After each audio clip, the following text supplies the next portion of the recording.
Ben, vous le reconnaissez, c'est notre député fédéral et merci à Marc Fournier, le président de la JUS, là, qui a accepté qu'on puisse transférer l'entrevue avec Marc, que vous verrez lundi. Là, il va nous parler de tous les jeux de société qu'on peut retrouver avec de la JUS. Mais aujourd'hui, je pense que c'était important qu'on reçoive notre député parce que hier, j'écoutais. Bernard, d'abord, bonjour. Bonne année. Bonne année. D'abord, bonjour. Bonjour, bonne année. Honnêtement, Bernard, je ne sais pas par où commencer. Oui. Parce que. Moi, je peux t'aider. Hier, oui. Ben, c'est pour ça que vous êtes là aujourd'hui. Hier, j'écoutais RDI. Bon, j'ai écouté tout ce qui se fait de nouvelles au niveau national hier. Ouais. Et tu écoutes ça, puis moi, je suis quand même l'actualité. Bon, j'anime une émission tous les matins. Il faut suivre l'actualité, il faut être au fait. Là. Si on veut informer les gens, il faut savoir ce qui se passe, puis faut être capable de le faire aussi. Mais hier, je regardais ça, puis bon, depuis lundi, là, M. Trudeau qui démissionne. Et là, ben, pas besoin de vous dire que tous les réseaux nationaux se sont accaparés parce que Ouais. au mois de janvier, c'est tranquille au niveau de l'information. Habituellement. Moi, je vous dirais qu'il n'y a pas un communiqué de presse qui est rentré depuis 2 jours. Là. Ouais. Alors, c'est tranquille partout. Ouais. Ça va reprendre progressivement la mi-janvier. Alors là, tout le monde, écoute, la nouvelle des nouvelles, M. Trudeau démissionne. On le savait d'ailleurs que ça s'en allait vers ça. Mais depuis ce temps-là, tout ce qui se passe avec la Chambre des communes, ce qui se passe avec Donald Trump, qui en rajoute. Puis... Ouais. Bernard, la première chose que je vous demande, comment vous vous sentez aujourd'hui? Parce que là, on dit le Canada est affaibli par tout ce qui se passe, puis M. Trump qui en rajoute. Comment on peut se sentir, vous, comme député, mais aussi comme nous, citoyens canadiens, dans tout ce qui se passe actuellement? Ouais. C'est pas simple, c'est pas facile. Bon, je pense que c'est important de prendre un pas de recul par rapport à ce qui s'est passé avant-hier, mais qui résulte d'une situation qui remonte à 2021. En 2021, on a eu l'élection qui a fait en sorte que M. Trudeau s'est retrouvé avec un gouvernement minoritaire. Gouvernement minoritaire, ça veut dire qu'il faut qu'il y ait une certaine harmonie entre les partis d'opposition, avec le parti au pouvoir et certains partis d'opposition, quels qu'ils soient.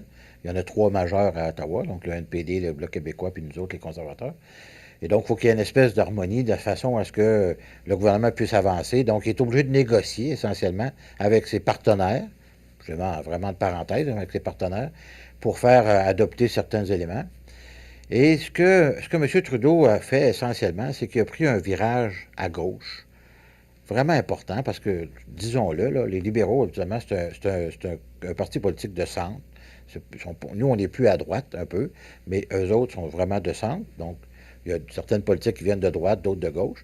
Mais là, ils ont fait véritablement... Ils sont devenus un parti de gauche, presque plus à gauche que le NPD, quasiment. Ce qui veut dire, là, pour les gens qui Ouais. nous regardent, là, centre-gauche, centre-droite, Ben, essentiellement... qu'est-ce que ça veut dire exactement de dire que M. Trudeau est plus à gauche? C'est-à-dire que les gens de gauche, ce sont en fait, des partis politiques de gauche, ou ce qu'on qualifie de gauche, c'est des gens qui vont vouloir avoir des gouvernements qui sont plus interventionnistes, sont plus centralisateurs. Exemple. Donc, c'est-à-dire qu'ils vont vouloir donner des services, que le gouvernement va offrir des services, au lieu que ce soit, par exemple, l'entreprise privée qui va donner des services.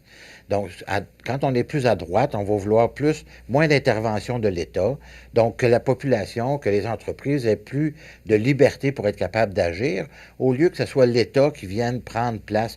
Dans les pays socialistes, c'est le gouvernement qui engage la majorité de la population, c'est tous des fonctionnaires, donc c'est tous des gens qui travaillent pour l'État.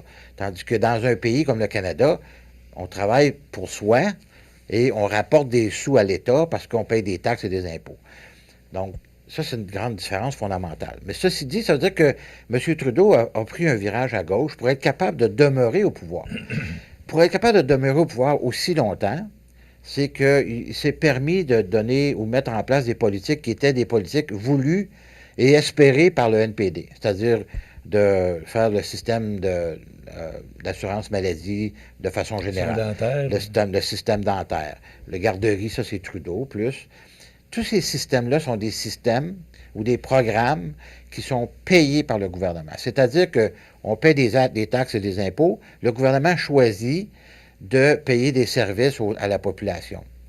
Le problème avec les programmes qu'ils ont mis en place dans les dernières années, c'est qu'ils ont sous-évalué les coûts de ces programmes-là. Non seulement le coût lui-même du programme, c'est-à-dire que si tu vas chez le dentiste, tu vas avoir droit à un certain montant d'argent payé par le fédéral. C'est pas la totalité de la facture qui est payée, bien sûr.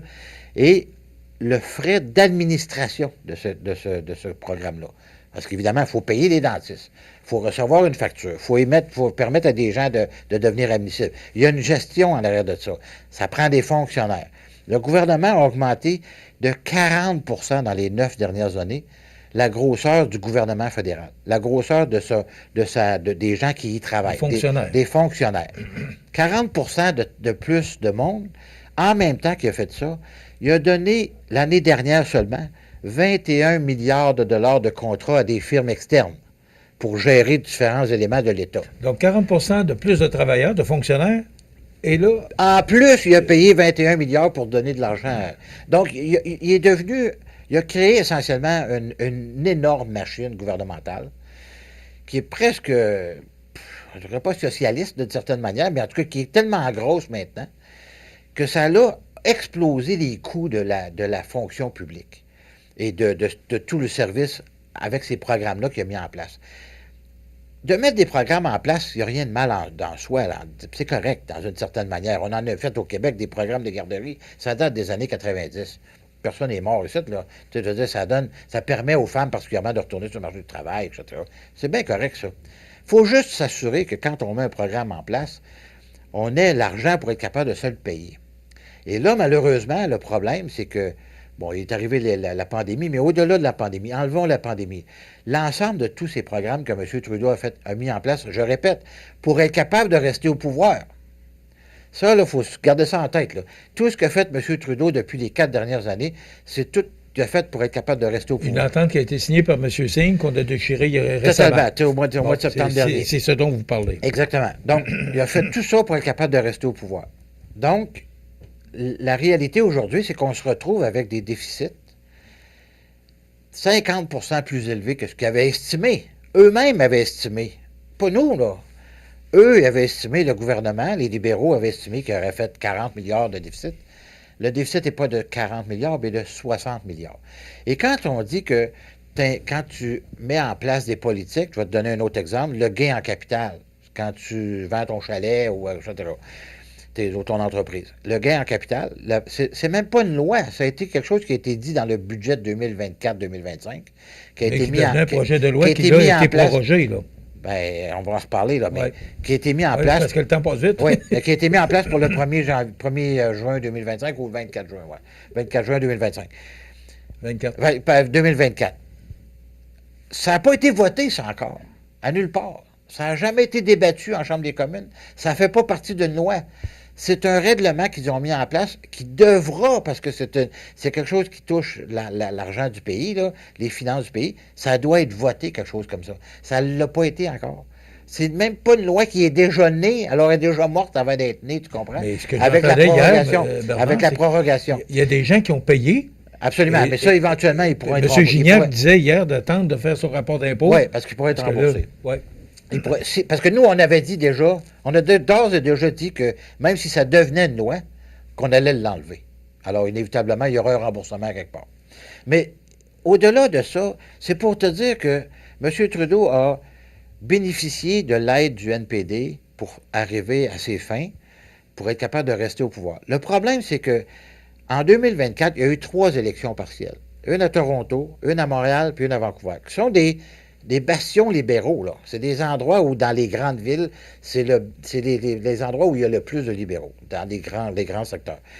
Bien, il a perdu les 3 élections. C'était des signaux qui venaient affaiblir. Et la dernière qu'il a perdue à Vancouver, il a perdu avec 50 points de différence. La conservatrice qui a gagné avec 60 quand eux autres en ont eu 10. Alors, il y avait un signal, là, de façon incroyable, à savoir, puis depuis le mois d'août dernier, même avant ça, il y a des députés qui commençaient à lever la main et dire « As-tu pensé t'en aller chez vous, là? Parce que tu as fait ton temps, là. » Alors, depuis le mois d'août que ça taponnait, puis que ça traînait, puis là, la gronde a commencé à monter. Et le clou dans le cercueil a été donné par Mme Freeland à la veille de Noël. qui a fait que là, son chien était mort, là, essentiellement. Donc là, il a pas parlé pendant les médias, ni même à son équipe pendant 2 semaines de temps. C'est quand même incroyable. Tout ça en sachant très bien que quel que soit le geste qu'elle allait poser, on arrive avec des négociations avec un premier ministre, avec un président américain, qui lui dit, je vais vous imposer des tarifs de 25 parce que c'est nous autres qui payent pour vous autres. Eh, là, t'as peu, là. M. Trudeau n'a pensé qu'à lui et au Parti libéral. Il n'a pas pensé aux Canadiens. Là, il vient de nous mettre dans une situation de vulnérabilité absolument épouvantable.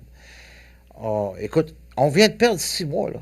6 mois. Ben, imaginons, là, il a démissionné le 6 janvier. On va avoir. La Chambre des communes est prorogée jusqu'au 24 mars. On Bon, va recommencer. ça veut dire quoi, Bernard? Ça veut dire qu'il n'y a rien qui se passe à Ottawa qui va se passer à Ottawa Quand on dit pas rien, vous ne siégez pas. C'est-à-dire qu'on ne siège pas. Les comités n'existent plus. Les lois ne sont... Il n'y a aucune loi qui va être votée. Il n'y a rien. Le Sénat est arrêté. Il n'y a plus rien qui bouge. Bon, puis tous les projets de loi qu'il y avait sur la table... C'est mort. Il faut les représenter. Il faut refaire... En fait, il faudrait qu'il y ait l'unanimité pour les ramener dans la Chambre des communes. L'unanimité dans la Chambre des communes. Il y a un paquet de projets de loi là-dedans que nous autres, on ne voulait pas, là. C-65 et compagnie. En tout cas, il y avait toute une liste de projets de loi. C'est tout mort. On dit que c'est mort au feuilleton, parce que ça a été écrit dans des papiers, puis les papiers, c'est fini aujourd'hui, on tourne la page, on repart avec une page neuve, à partir du 24 mars. Le problème, en fait, la réalité, c'est que le 24 mars, ça va être un nouveau chef libéral, et un nouveau premier ministre du Canada, ou nouvelle première ministre du Canada, qui, elle, aura eu pendant les quelques semaines qui vont y rester, parce que la course au leadership libéral va durer 6 semaines, 7 semaines. On a 11 semaines en avant de nous, là. On parle de 76 jours. Là, on a 11 semaines en avant de nous. Donc, il faut que, durant ce temps-là, malgré que les Américains vont élire un nouveau président qui nous menace, on ne sera pas au Parlement pour en parler, pour en débattre, qu'est-ce qu'on va faire, etc., etc. Et le premier ministre est une grosse coquille vide au moment où on se parle. Il n'y a plus de légitimité, cet homme-là. Là. Zéro open bar. Même qu'il fait une rencontre la semaine prochaine avec les premiers ministres des provinces. C'est eux autres qui sont dans les médias puis qui font des entrevues aux États-Unis, dans les médias américains pour défendre le Canada, imagine-toi. Fait que lui, il n'y a plus de légitimité. Il va faire quoi? Il va dire quoi? Qu'est-ce que tu veux qu'il fasse? En tout cas, tout ça pour dire que quand on va revenir le 24 mars, le ou la nouvelle première ministre devra avoir composé un budget, en tout cas, faire un discours du trône, puis avoir un nouveau conseil des ministres. Et tout ça va être présenté quand on va arriver le 24 mars, dans la semaine du 24 mars jusqu'au 31 mars. Et à ce moment-là, on aura, avec le dépôt du discours du trône, elle n'aura pas le choix de faire, il n'aura pas le choix de faire un discours du trône. Puis là, je dis elle, parce que moi, je m'attends à ce que ça va être Chrystia Freeland qui va être là. J'ai des grosses chances. Parle de l'ancienne première ministre de la Colombie-Britannique aussi, ce matin, dans le Journal de Québec. Ce qu'on dit, c'est que ça ferait elle était membre du Parti conservateur à venir jusqu'à il n'y a pas longtemps. Là. Fait que, mettons que... Okay. On s'entend-tu qu'il y a des chances qu'elle soit rejetée assez facilement. Mais les sondages donnent une avance à Mme Freeland. À Mme Freeland contre Pierre Poilievre, où elle pourrait aller chercher le plus, ou garder le plus de sièges. En tout cas, ça reste à voir. Mais ceci dit, il y aura un vote, donc, à quelque part, là, dans la semaine du 24 au 31 mars. Oui, c'est bien ça, mars. Et évidemment, ce vote-là va être perdu par les libéraux. Les 3 partis d'opposition, incluant Jack Meeting, à moins qu'il change encore d'idée, là. Mais normalement... Mais là, il va avoir sa pension officiellement quand, là? Le 25 février. Mais là, c'est réglé, ça. Là. On ne parle plus de ça. Il a sa pension. Alors, maintenant, il peut mettre Là, il a dit très clairement, le 20 décembre, une semaine après qu'on ait...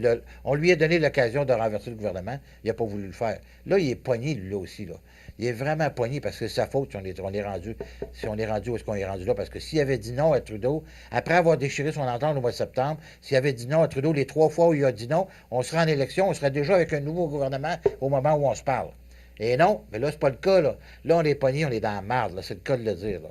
En tout cas, tout ça pour dire que il va y avoir un vote, et le vote va être perdu. Donc, ça veut dire qu'on va aller l'élection sera déclenchée quelque part autour du 1er avril, et donc, on va voter autour du 15 mai.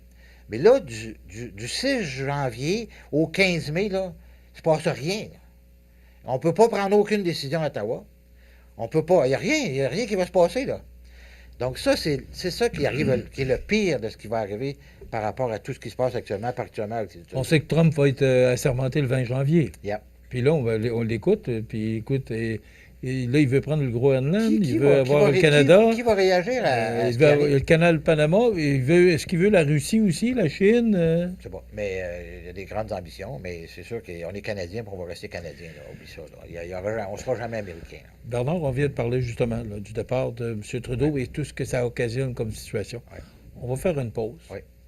Moi, je veux que vous nous parliez de ce qui va se passer. Comment vous voyez, avec dans votre boule de cristal, là, comment tout ça peut se passer. Puis M. Trump, là, qui veut avoir le Canada comme 51e État, je veux vous entendre là-dessus. On s'arrête pour quelques instants et après la pause, on revient avec notre invité Bernard Généreux. Alors, je vous rappelle, notre invité ce matin, Bernard Généreux, pour nous parler de la situation qui se passe actuellement à Ottawa.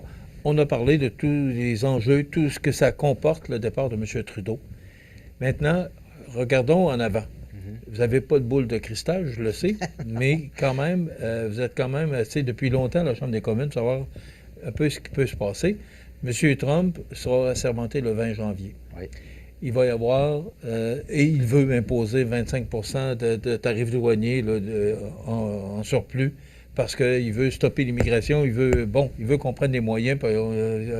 Nous autres, on semble mal aimés de M. Trump, là, avec le Groenland puis le Panama, là, canal de Panama. Le Mexique aussi. Là. Bernard, dites-nous exactement, là, à partir de la sermentation de M. Trump, il va se passer quoi, là? Parce que là, les tarifs, est-ce que c'est une blague ou s'il est sérieux? Non, c'est pas une blague. C'est très, très sérieux. Est-ce qu'ils seront de 25 est-ce qu'ils seront de 15 ou de 10 il va y avoir des tarifs. Je pense qu'à moins d'un revirement de sa part qui serait un peu improbable, là, mais il va y avoir des tarifs. Essentiellement, c'est une façon de négocier. Essentiellement, pour lui, c'est une façon de négocier puis d'imposer à ses partenaires, parce qu'on est le partenaire des États-Unis, il faut bien le dire, on est la plus grande frontière qu'on sépare dans le monde. On a les plus grands nombres d'échanges commerciaux qu'on se fait à tous les jours.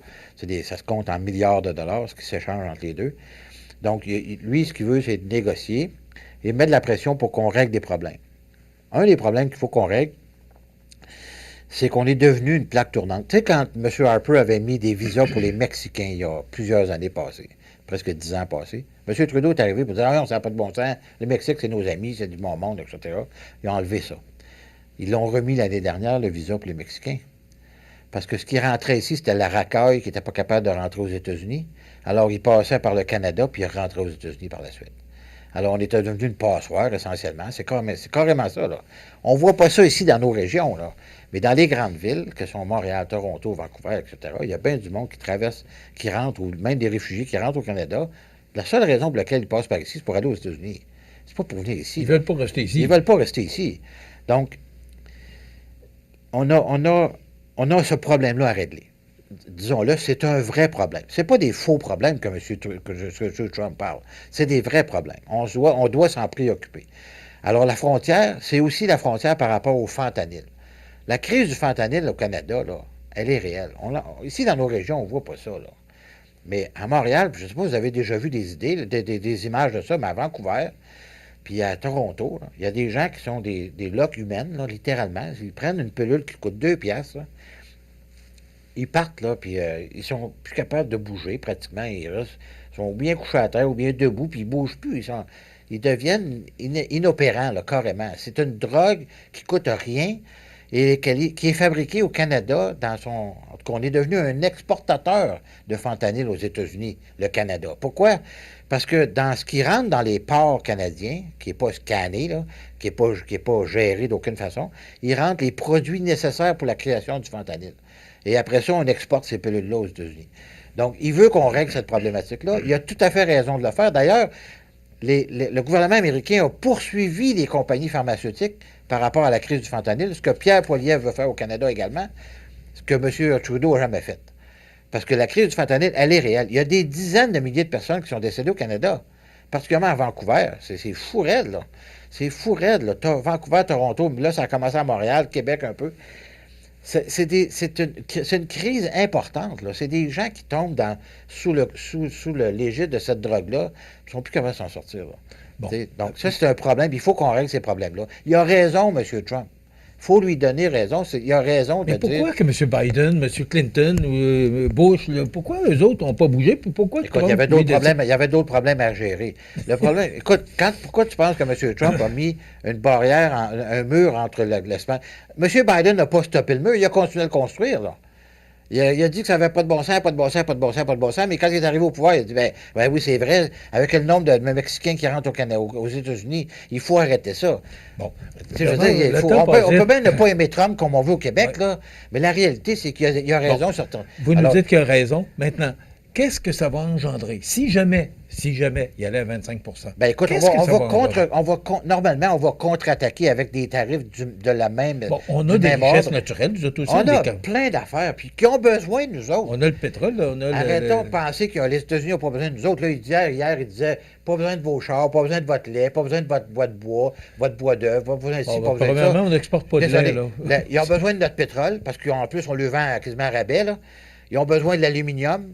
Ils ont besoin de l'électricité. En passant, demain matin, là, Québec vend l'électricité aux États-Unis, à New York, entre autres, là, avec des nouveaux contrats qui viennent de signer pour les 30 prochaines années. S'il y avait des tarifs de 25 ça veut dire qu'ils vont payer leur électricité 25 plus cher.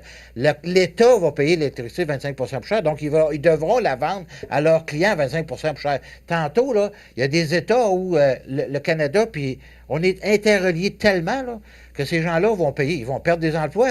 Il y a des emplois qui vont se perdre. Il y a des conséquences économiques incroyables. La façon de voir M. Trump, c'est comme un bully dans une cour d'école.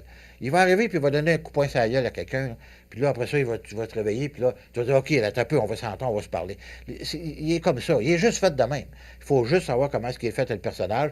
Puis je vais vous dire, moi, entre Pierre Poilievre, puis quel que soit le libéral qui va arriver là pour remplacer Trudeau, là, je vais vous dire une affaire. Il va y parler, puis on va être capable d'avoir une relation qui va être... Puis hier, je ne sais pas si tu as vu, là, hier, il dit, M. Poilievre, il ne sera peut-être même pas élu.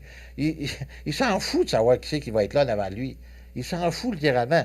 Mais moi, je vous dis que personnellement, j'aime bien mieux avoir Pierre Poilievre qui va être capable de l'envoyer promener bien comme il faut aussi, là. Parce que le pétrole qu'on leur vend, qui vient du Canada, mais qui est raffiné aux États-Unis, on va le raffiner au Canada. Il va falloir qu'il trouve ailleurs son pétrole, parce qu'il a besoin du pétrole canadien.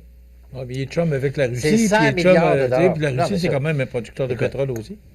C'est pas parce que M. Trump va être ami avec la Corée du Nord et la Russie qu'eux autres, ils veulent chum avec lui, là.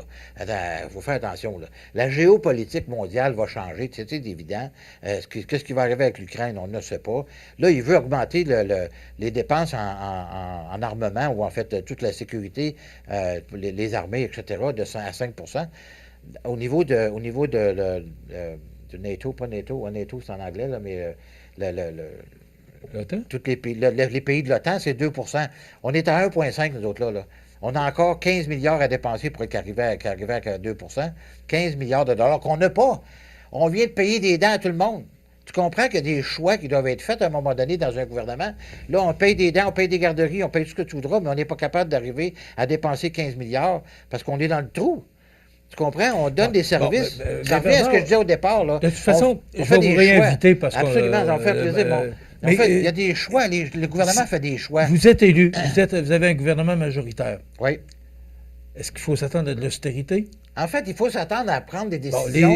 Vous parliez de 40 de l'augmentation des fonctionnaires. Est-ce qu'avec le gouvernement conservateur, il va y avoir une réduction des nombres de fonctionnaires? C'est équivalent. Attendez, je vous pose la question. Est-ce que vous vous attendez? Est-ce qu'on doit s'attendre, nous, à de l'austérité, des coupures? Il va falloir... On va s'attendre à une gestion responsable fiscalement. Oui, ça veut dire qu'on ne peut pas diminuer un déficit de 69 milliards à zéro. On va se donner... juste en contrat qu'on donne, il y en a pour 20 milliards par année. On est sûrement capable d'en couper une bonne partie là-dedans. Là. Il va y avoir des décisions, je vous l'accorde, là, il va y avoir des décisions difficiles. Quelles seront-elles? Je ne sais pas. Mais il va y avoir, parce que là, ce qu'on connaît de l'image, en plus, là, il devait rentrer 5 milliards de dollars dans les coffres de l'État par année pendant les 5 prochaines années avec les changements sur les gains en capital. C'est disparu, ça, là. Ça vient de partir au vent, là. Alors, lui, ils ont prévu leurs dépenses en fonction qu'il allait avoir 5 milliards qui allaient rentrer, qui ne rentrera pas, là. Tu comprends? On est débalancé totalement, là. Je veux dire, le déficit de cette année, il était supposé d'être 40... je pense que c'est 20. Il était Je me souviens plus supposé de quel d'être montant. 42 milliards, puis là, il était 69. Écoute, on va pogner 70 milliards. Il va y avoir des décisions très difficiles, je vous l'accorde, là, mais je pense qu'il faut, à un moment donné, ça prend un gouvernement responsable. OK. Bernard, on va vous réinviter au fur et à mesure qu'on va voir les événements se passer, parce qu'on veut être informé. Je suis en comté jusqu'au 24 mars. Alors, s'il y a des gens qui veulent me voir, appelez-moi, ça va aller me faire plaisir d'aller vous voir. Et on va suivre ça, et on va vous réinviter pour savoir et connaître un peu les tenants et les aboutissants des décisions qui se prennent actuellement. Merci d'avoir été avec nous. Ça m'a fait plaisir. Et on va se retrouver prochainement, là, je vous informe. Et malgré tout ça, demeure à notre disposition. malgré tout ça, bonne année à tous vos auditeurs. Oui. Bonne année, Michel. On va se revoir assurément. Merci. Mais, faut pas être, mais c'est inquiétant. C'est inquiétant, mais il ne faut pas être trop inquiet non plus. Le Canada est un pays riche. Enlevons-nous ça. Oui, mais on est un pays riche. On passe actuellement pour un pays qui est débalancé. Là, on est un pays désorganisé. Qui se cherche. On est un pays désorganisé, totalement. Mais dans 6 mois, tout va être réglé. Vous êtes confiant? Ah, absolument. On va revenir au pouvoir. Ça fait que, on va reprendre les rênes du gouvernement pour on va s'occuper que ça marche. Merci beaucoup d'avoir été avec nous.